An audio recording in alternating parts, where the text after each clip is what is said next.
Om Jnanatimirandhasya Jnananjana Shalakaya Chakshurunmilitam Yena Tasmai Shri Gurave Namaha.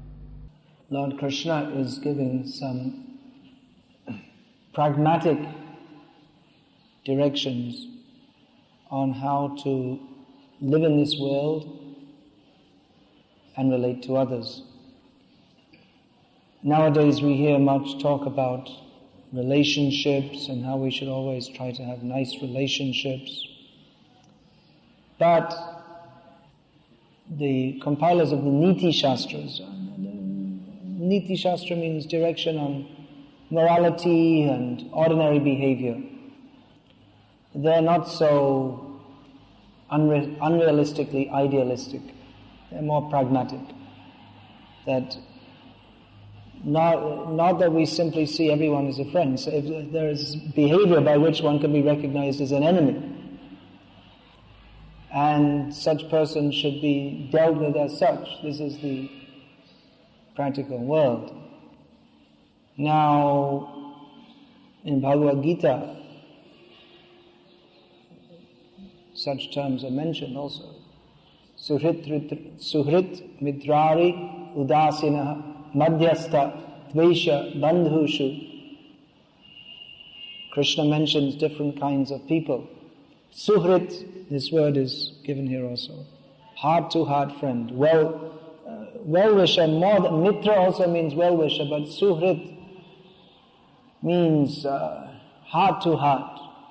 Not just well-wishing, but prepared to give one's very own heart or one's life for him. So, suhrit mitrari, mitra means well-wisher, someone who has our best interests at heart. Then ari, this word is given here, enemy. Then udasina. Udasin means not an enemy, not a friend, and doesn't really care whether you live or die either way. They're indifferent, the word is given here. This is different to, there's another word, niropeksha, which means neutral. But udasin has a different meaning. It's a slightly different meaning.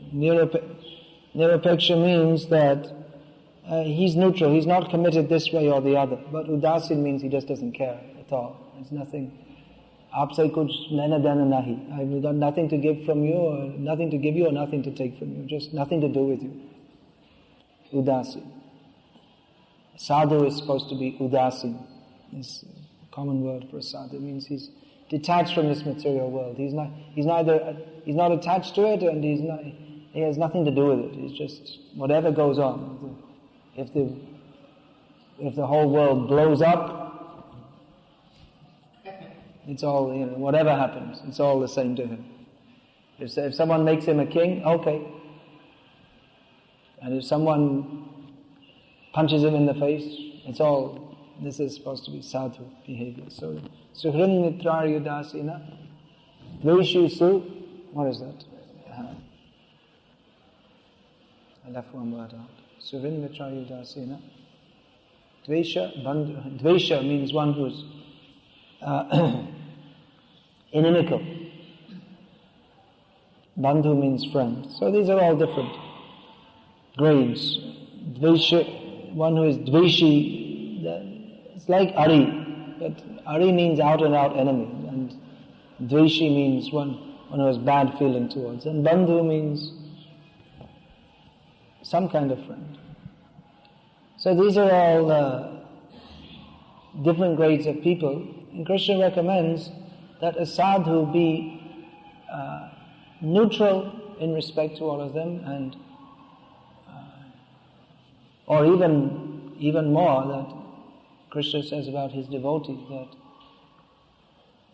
that what is that? Maitra karuna evacha. Adveshta sarva bhutana maitra karuna evacha. One should be a friend to everyone and not be inimical towards anybody. One should be merciful towards all, well-wisher of all.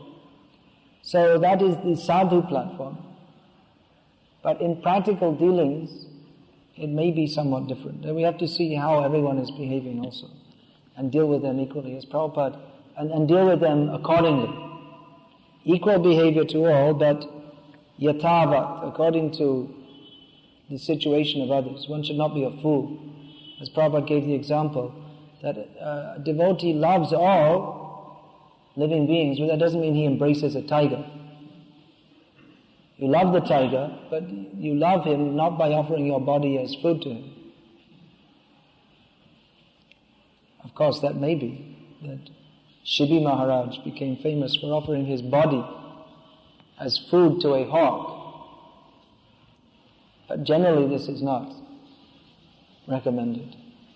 That one has to, because the devotee has a mission in this world. The udasin sadhu, the neutral or indifferent sadhu, like I said, he doesn't care whether the world blows up or what happens, and it's all the same to him. But a devotee of the Lord is neutral, he's detached from this world, but at the same time he has a mission in this world, he has to serve the purpose of Krishna. That's why Krishna told Arjuna, there are so many instructions Krishna gave Arjuna on neutral behavior. That sukhe dukhe same krida labha jaya jayo. That you should be neutral, you should be equipoised in loss or gain, happiness or distress. But tato yudhyasva, nevertheless you should fight. You shouldn't care whether you win or lose, but at the same time you should fight. And fight means that not just doing a drama. You should fight with full intention to win. So what does this mean? This means that one is neutral on the material platform. He doesn't care what happened. For his own personal sake, he doesn't care what happens. But because Krishna was telling Arjuna, I want you to fight, therefore he should fight with more determination than those who are fighting for their own sense gratification, because he's doing it for Krishna. Often we see that those who are working for their sense gratification, they're very committed. They work very hard, all day and night. They're very much concerned how I will get plenty of money. But those who have dedicated their lives to serve Krishna, they're also doing some service to Krishna, but not with the same commitment. Do a little bhajan, little seva, like this. Not very committed. But actually, if we're committed to the service of Krishna, then we should be, just like the karmis are working hard for sense gratification, we should be even more so working for Krishna, because we have a better motive. But often we see that devotees that have committed their life in the service of Krishna, but not as seriously as the karmis have committed their life in the service of sense gratification. So a devotee is not a fool that he's committed his life in the service of the senses. But he's detached from that, but he shouldn't simply be neutral, but he should be very positively engaged in the service of Krishna, fully committed in the service of Krishna. So here some practical ideas are being given also. A devotee is not simply an unrealistic idealist, but he has to see how to live in the world. Prabhupada, he often quoted Chanakya Niti Shastra, and he told this should be taught in the Gurukul. Now we see Prahlad Maharaj, he was being taught by his teachers, whose names were Shanda Amarka, his teachers, Shanda and Amarka, who were teaching the principles of politics, which are Sama, Bheda, Dana, Danda. Try to pacify someone by sweet words. This means how to deal with enemies, or even not even enemies, but potential enemies. Here Krishna says, Udasino Vivad Varja, that those who are indifferent, they should be treated they should be rejected in the same way as an enemy. Because someone who is indifferent, they can go either way. Therefore we say that, the saying is there, if you're not for me, you're against me. There's something like that. Jesus said something like that. Those who are not for me are against me. So, one is expected to commit in the state, in a totalitarian state. Sometimes someone may become under suspicion if he's not fully enthusiastic to praise the leader and to go along. If he's neutral, he's a suspect, unless he's fully committed to follow whatever the stupid program may be. So here Krishna is giving the idea, udasina rivad varja. One who is neutral should be careful. So Prahlad Maharaj is being taught these principles, that one who's neutral, he could go the other way, or he could be already going the other way. You don't know what he's doing privately. So you call him and speak to him sweetly and say that,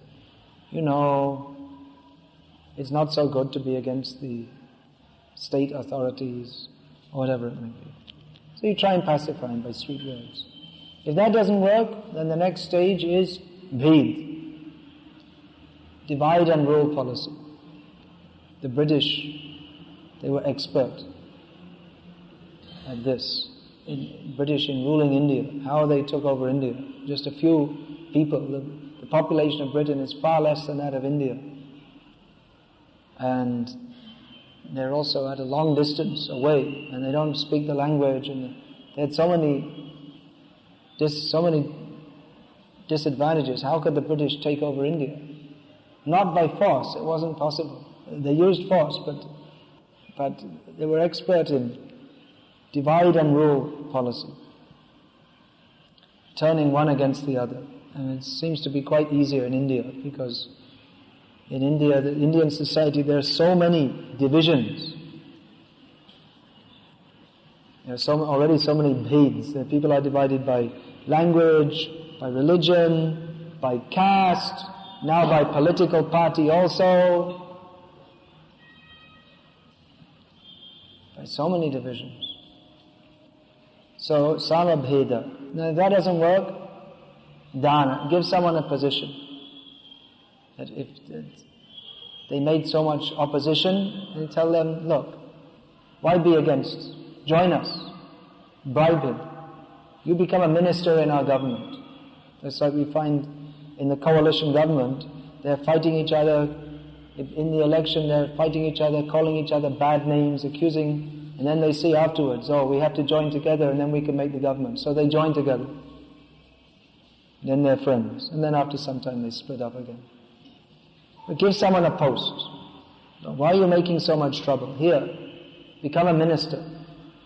Why are you accusing us of corruption? You join us in corruption. This is what you want. You also get the money. And if that doesn't work, then danda. Smash them. Beat them with a stick.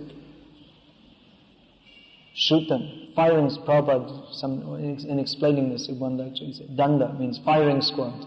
It doesn't work, simply shoot them. So these are practical principles for living in the material world. Arjuna was a Kshatriya. So, at the same time he was a devotee, but he was expected to act as a Kshatriya also. Even a Brahmin is living in this world. A Brahmin, he may be very neutral, because he doesn't care. If anyone gives him money, he doesn't care. He may reject even. There are so many cases of traditionally learned Brahmanas, they were given, the kings would give, you take one bag of gold. They liked to give so many gifts, just to encourage. They would call all the Brahmins and have them recite Shastra and debate with each other, and everyone they would give some gift, and those who are more expert in debate and more learned, they would give them more, they would honor them more. But there were other Brahmins who they wouldn't take. They refused. They refused to take. On Chaitanya Mahaprabhu's principle that Vishaya anna khaile dushta hoy man dushta hoyle nahe Krishna smaran. Krishna smaran hoyle nishval jivan. If one eats food given by a materialist, and here the analogy has been given, taking money also, then the mind becomes contaminated, and if the mind becomes contaminated, one cannot think of Krishna, and if one cannot think of Krishna, then his whole life is spoiled. So on that principle, many Brahmanas in the past, they refused to accept Rajadhan, money from kings. They weren't even supposed to see. Chaitanya Mahaprabhu was very strict. He didn't want to see a king, because a king is involved in sense gratification, very strongly so. He's concerned with, the king is a dangerous person. He is advised not to come too close to a king or a guru. Don't come too close, because if you invoke their displeasure, then you're in trouble. And king, he can immediately off with your head, chop your head off. So one should not come very close to what? A king or a guru, or what else is there? Poison, an animal with horns. One should not. This is also Chanakya. This you'll find all this in Niti Shastra. Don't come too close to a king, a guru, or Brahmana may be said, Brahmana also. Because any Brahmana is guru. He can immediately curse you. You do the wrong thing, immediately curse you. There are so many. Shastra, Mahabharata is full of stories of someone says the wrong thing at the wrong time. Some apsaras, they see some nice young Brahmin boy and they want to marry him. He's not interested, so one catches his leg, one catches his arm, and there are 5 of them. One catches one arm, another catches the other, another catches one leg, another catches the other leg, and the other one kisses him. And immediately they're cursed to become crocodiles. It's dangerous dealing with Brahmins. So one should be very careful in his dealings. A king especially, he's very much involved in this material world. Krishna's instructions to Arjuna, they may seem unrealistic for Arjuna, that he's telling him that Krishna is telling Arjuna that you have to be neutral. Adveshta, he's telling him to fight, and at the same time, Adveshta sarva bhutanam. My devotee is very dear to me, and who is my devotee? Who has no bad feeling to anyone. And at the same time, he's telling him to fight. And Arjuna certainly had very bad feeling, especially, of course, towards Duryodhana. He had very bad feeling towards them. And later on, after Abhimanyu was killed, he had very bad, and already he had very bad feeling towards Jayadratha, because he already tried to kidnap Draupadi. So the bad feeling, and then again there was good feeling. The main reason he didn't want to fight, he didn't mind so much having bad feeling towards Duryodhana and company, but he had good feeling towards the Guru, two of his Gurus, especially Bhishma, Drona, they were his Gurus. Then also, who is that? The king of Madra, Shaulya. He's also elderly, respected, well-wisher. Only by cheating, by Duryodhana's tricks, he came on the side of the Kauravas. He was coming with his army to join the Pandavas, and along the way there were so many receptions arranged for him, and so many things, so many arrangements. So he said, so he sent a message that, thank you for arranging for this, then we'll certainly fight with all valor on your side. Then he found out that Duryodhana had arranged it. So Duryodhana, by tricks, took him into his party. Then when he came into his party, And he fought. He wasn't like Arjuna on the mental platform. Now I have to fight. Karna, very bad feeling towards Karna, but good feeling towards, basically good feeling to, he didn't, that was the main reason he didn't want to fight. Gurun nahatva hi mahanubhavan shrayam bhuktam bhaitam. Okay. How can I fight? How can we enjoy this world after killing the gurus, the great persons who are worshipable? So Krishna is speaking that one has to be neutral. Over and above neutrality, the devotee is inclined, he's favorable to everyone, but over and above all these considerations is to follow the order of Krishna. Krishna says that Advaishta Sarva Bhutanam, and so many qualities he gives, of who? Yomad Bhakta Same Priyaha. Who has all these qualities, he is my devotee. But devotee means who has to follow the order of Krishna. So relationships, it's a very complicated matter. Very complex. As long as we're in this world, we have to deal with people in different ways. But at the same time, we should always remember, Smaram Nityam Anityatvam. Everything here is temporary. So whatever relationships it may be in the material world, it's Adyantavanta Kauntaya. Everything has a beginning and an end. So, that same thing also Krishna says. Tata mana apamana yoho. In man and apaman, if one is respected or insulted, either way,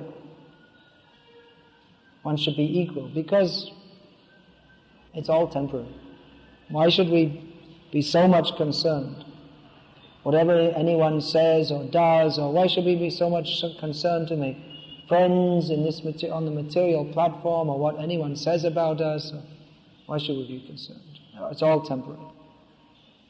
With that vision, we can be the friend of everyone by acting in such a way that they can be elevated in Krishna consciousness. So on the material platform, this friends, enemies, it's all meaningless. It's all meaningless. Who is the so-called friend in this material world? They are the enemy. Our so-called friend. If we're a so-called friend and we like, let's go to a party together, let's go for a picnic together, friendship. But actually it's mutual enmity, because they're not helping each other to be Krishna conscious. So they're helping each other to spoil their human form of life. So the so-called friendship, or the so-called love in this material world, mother's love. The mother loves the child so much, but if she doesn't want him to be Krishna conscious, then she's the enemy. The so-called love is only superficial. So these material relationships, here it said, udasino rivadvarja, or the neutral person and the enemy, they should be rejected. But actually, who is an enemy? Who does not teach us Krishna consciousness, who does not help us to be Krishna conscious. And who is our suhrit? Who is the real friend who can help us to advance in Krishna consciousness? Therefore, that is stated that Prati janme janme shabe pita mata pai Guru Krishna nahi mile bhaja hohi ai. In every life we get a father and a mother.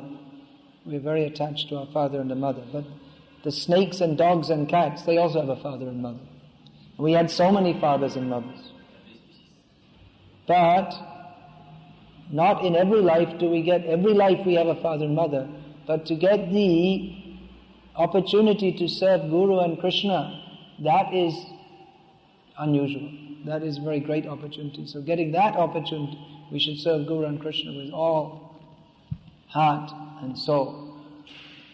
So here, Krishna is speaking on the material platform, which we also have to, in practical dealings, we have to take into consideration. But we also, Devotee lives in this world, but not of this world.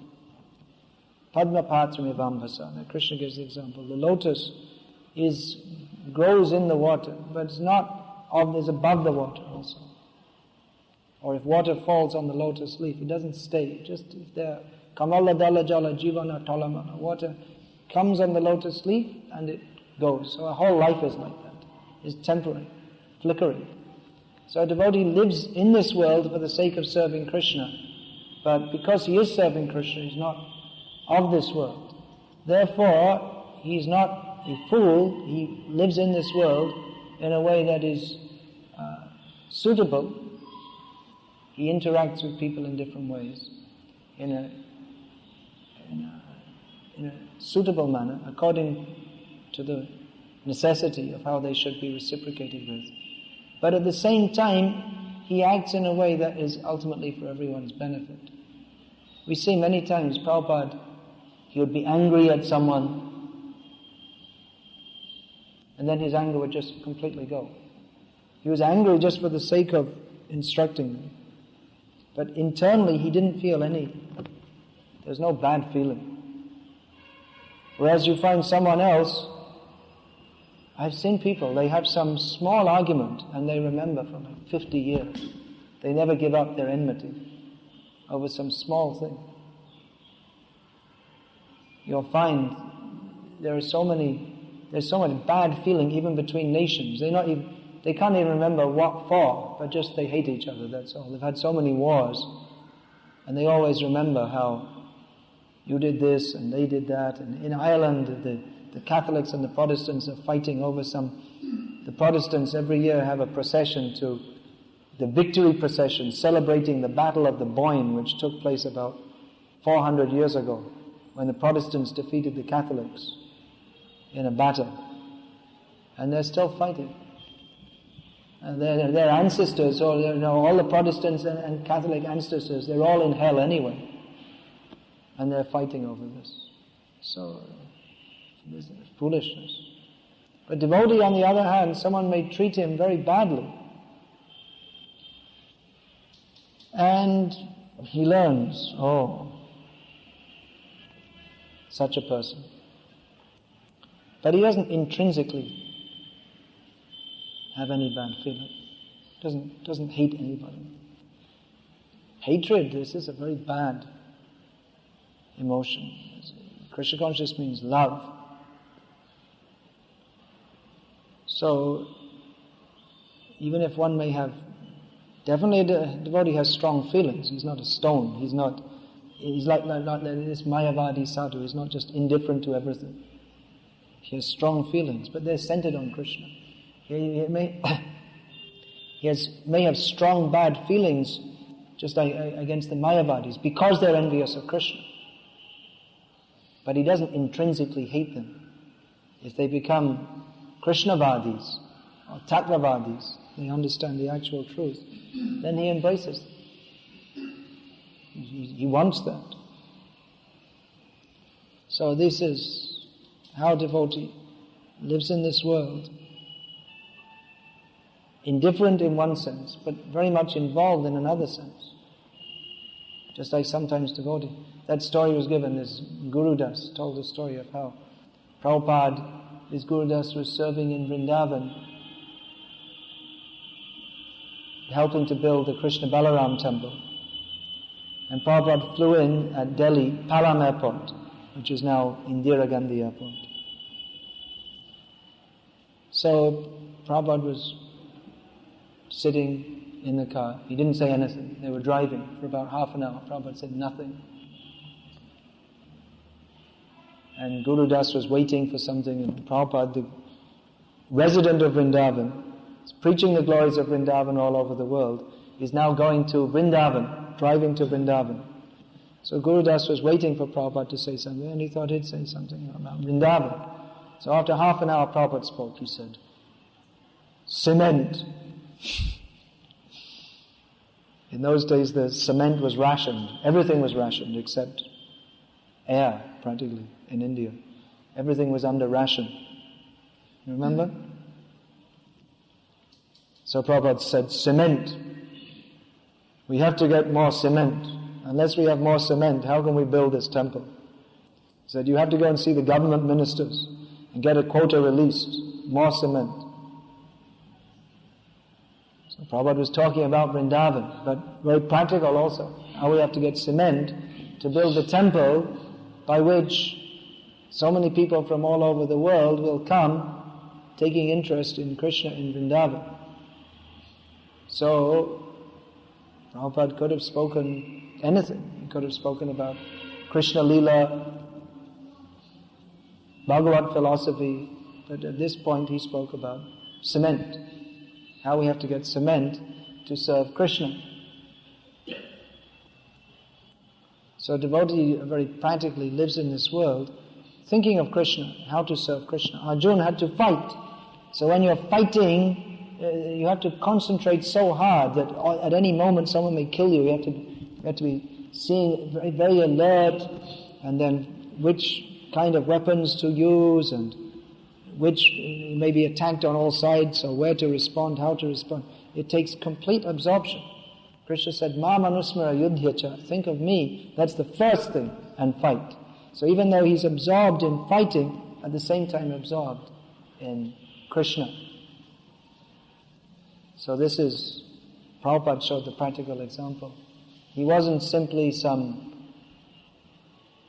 pie in the sky, Gandharva Pura sadhu, but very practically living in this world, how to serve Krishna, living in this world. And that means we have to interact with so many kinds of people. Even within our movement, Satsvarup Maharaj said one time that, having come to this movement, I'm associating with so many people I would never have, they're not at all the kind of people I would have chosen to associate with previously, because he's a very intellectual person, and in Prabhupada's movement there are so many different kinds of non-intellectuals and some very rough kinds of people also. But having come to this movement, then we would rather associate with someone, even if they're somewhat rough, but they're serving Krishna, than someone even who's very well-behaved, very intellectual or whatever, but they are udasin in the matter of serving Krishna. Udasin means we should be indifferent to this material world, not indifferent to Krishna. So there are so many considerations. How to live in this world.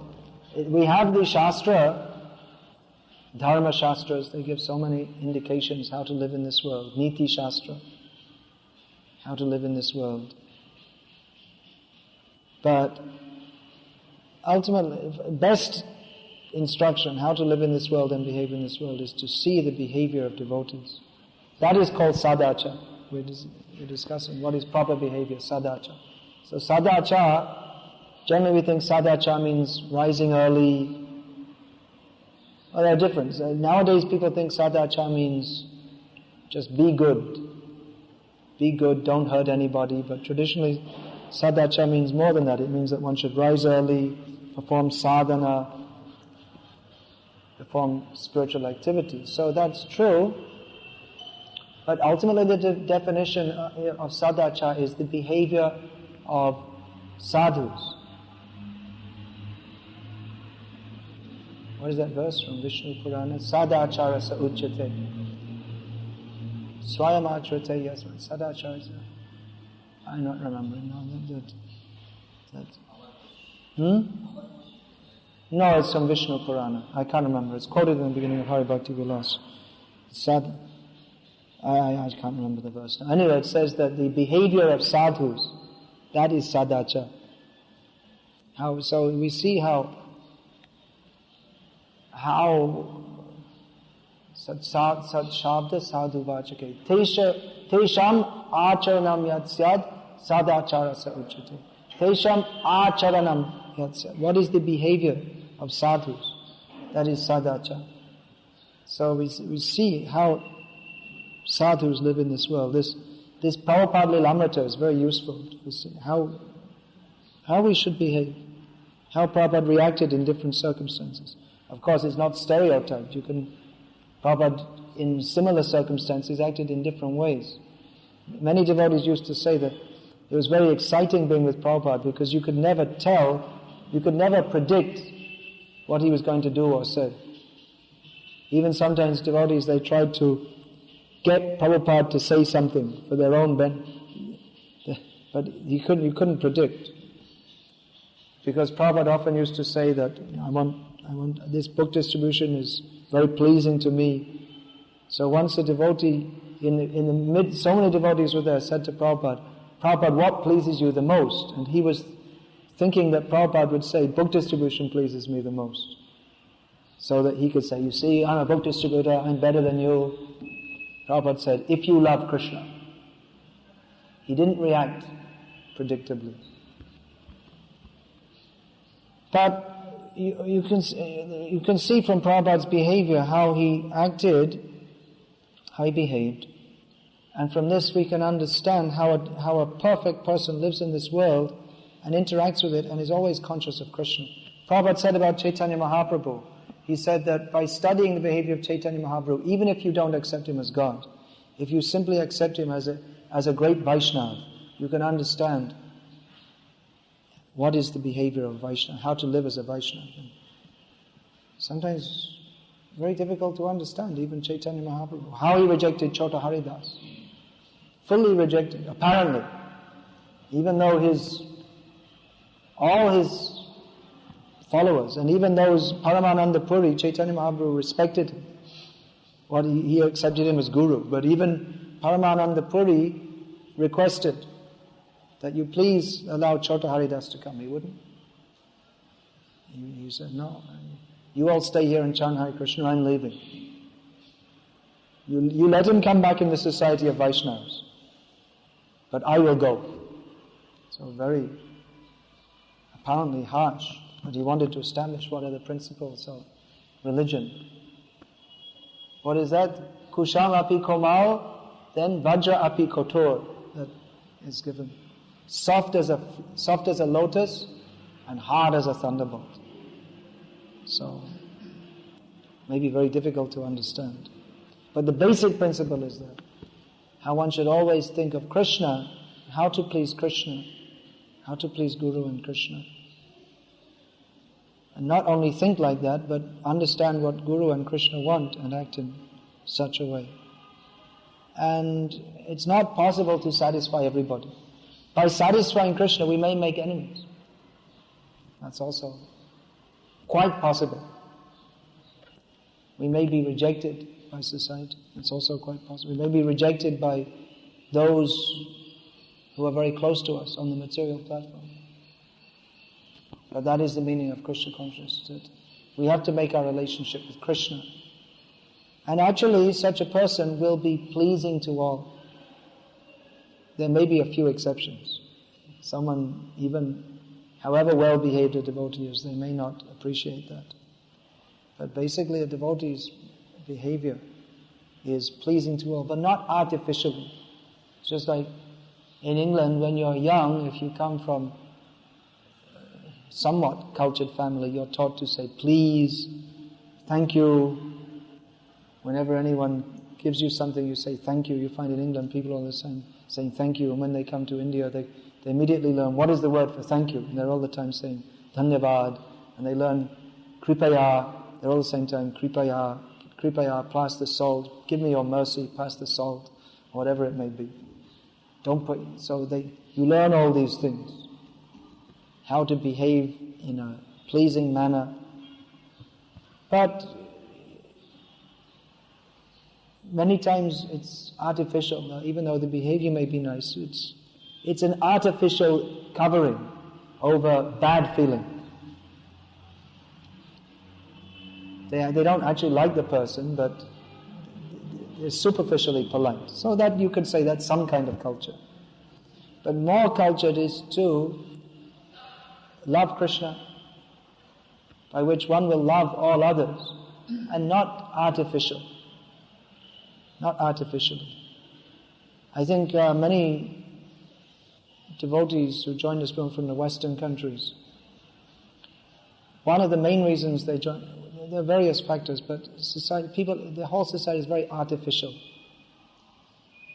People are very shallow in their relationships. They don't actually, no one really cares for each other, and even though they may be polite, but there's no real feeling for others. And people, they're making a show, they're doing a drama, they're imitating in their behavior, they're acting in a way, but it's all very artificial. They're imitating some film star. I've seen in India also now, I've seen the young boys, they're playing cricket, and the mannerisms, it must be, I don't watch cricket on TV, but I can just imagine the way they stand, leaning on the bat, and they're flicking the ball like this. I'm sure they must have picked this up watching TV. They're imitating the cricket players on TV, the way this kind of cool behavior that the cricket player. And then when they catch someone out, then rah, they scream like that. They must have learned this all from TV. So like that, everyone is simply imitating what they saw on TV. They learn their behavior from TV and from cinema. And it's all very shallow, artificial people. So devotee, he's not artificial, he's very real in his behavior, and that's very attractive. Real behavior. It may mean sometimes it may be very harsh also. Prabhupada was also sometimes very harsh. But he was dealing with people in a manner not simply to keep the peace or he wanted that people will think nicely of him. He didn't care. Even there was the deity installation of the deities were being installed in Amsterdam, and the national television of Holland was there. And the devotees, Prabhupada came for the ceremony, and devotees had done anything wrong that the devotees could have done, they did it wrong. And Prabhupada was just chastising them, like shouting at them. It was all on TV, national TV. Prabhupada was smashing them just continuously. For like 2 hours, this was on national TV, and Prabhupada was just continuously chastising the devotees and calling them bad names and shouting at them. Afterwards, the town president, Prabhupada was staying in an apartment outside. Afterwards, the town president came and said to Prabhupada, we did everything wrong, we're very sorry. He said, no, that's all right, it doesn't matter. You're inexperienced, it's my duty to chastise you, he said. But he didn't care what the TV, what they thought. He wasn't simply putting on a show. He said directly. This women's liberation question came up. Prabhupada directly told. He knew that all the reporters didn't like it. That question came. Some woman reporter came and said, now I wanted to ask you about your views of women's liberation. Prabhupada said, first one said, maybe he was joking. He said, maybe you don't want to hear. Then he said anyway. Prabhupada was speaking the truth. Satyavadi.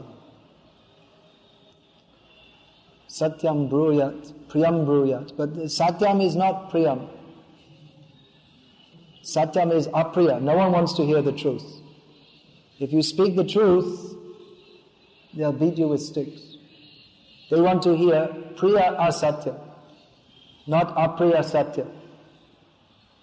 But devotees' duty is to speak the truth. Hare Krishna. Is there any question about this? Yes. I read one of Prabhupada's books that when Lord Chaitanya was addressed as Supreme Lord, he used to cover his ears. Yeah. Because he was in the mood of a devotee. Yeah. Then why do we worship Lord Chaitanya as God? As God. Why Chaitanya Mahaprabhu didn't like to be called God. He didn't like to hear. He would cover his ears. Then why do we worship him as God? He didn't, personally during his Leela, he was relishing that, but he came actually to deliver everyone, and the process is to worship him. Yagyai Krishna Varnam Tvasha Krishnam Sango Pangastra Parshadam Yagyai Sankirtana Prayar Yajanti Hi Sumedasa. One should worship him by the process of Sankirtan. That is the direction in Shastra. So he'll be very pleased with that. Of course, sometimes he did establish that he was God also. But when he was in the mood of a devotee, that should be accepted. But sometimes he revealed that he's God also, and accepted worship as God. Anyway, it's got nothing to do with the class. What's your question? Hare Krishna, what is the perfect meaning of Hare? Srimati Radharani was Yogamaya. What is the meaning of Hare? Srimati Radharani, yes, means the Shakti of Krishna. So Yogamaya is also the Shakti of Krishna. But the Adya Shakti, generally the Shaktas, those who are worshippers of Shakti, they say that Adya Shakti or the original Shakti is Durga. But actually the Adya Shakti is Radharani. When we chant Hare Krishna, when we chant Krishna, then we remember Krishna. But when we chant